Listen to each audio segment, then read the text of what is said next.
Balikan po natin yung mga balita na talaga namang nagpapakita po na tayo po ay hindi umuusad bilang isang bansa. Ito po yata yung sinasabi nilang Golden Age mala Singapore. Ano po? Sabi dito, Philippines most at risk from rising food power prices. Tapos ito na naman po, pulis na naman. Sunod-sunod ng mga pulis po ang laman ng balita. Ito po yung pinaka-latest. Minor reportedly beaten, kicked by Navotas Maritime Police. Philippine classroom shortage rises to 159,000.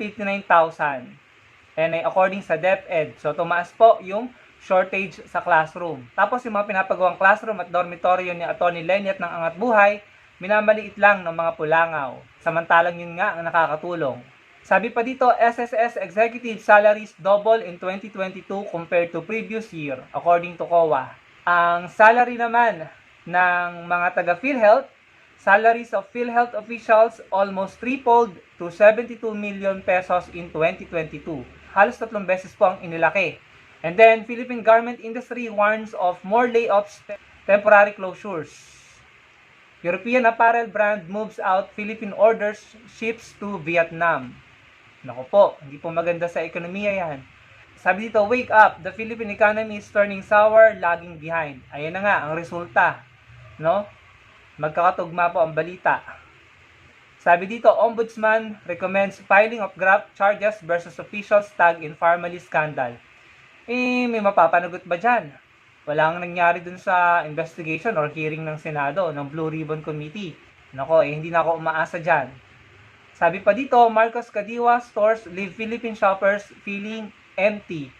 Sa pagkakaalam ko, marami na pong magsasaka ang nag-pull out ng kanilang support para sa Kadiwa. Parang hindi yata po sila, in my understanding, ay nalulugi or hindi po natutugunan ang kanilang pangailangan. Paki-double check na lang po, no? Pero sabi dito, Nickel Asia, Marcos Kadiwa stores leave Philippine shoppers feeling empty. Ito nga, alam niyo na to, Marcos hasn't joined group meetings with DA officials in last 6 months, says Panganiban.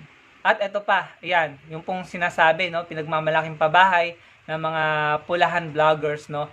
Pero nakalagay dito sa balitang to, may bayad pala 1.4 million pesos, no. Parang mabigat po yata yan para sa mga Pilipinong nasa laylayan, mga ordinaryong Pilipino. Pero ito, akala ko kasi yung binibida ng mga taga-kabilang kubol ay libre daw po yung pabahay. Apparently, hindi naman pala libre.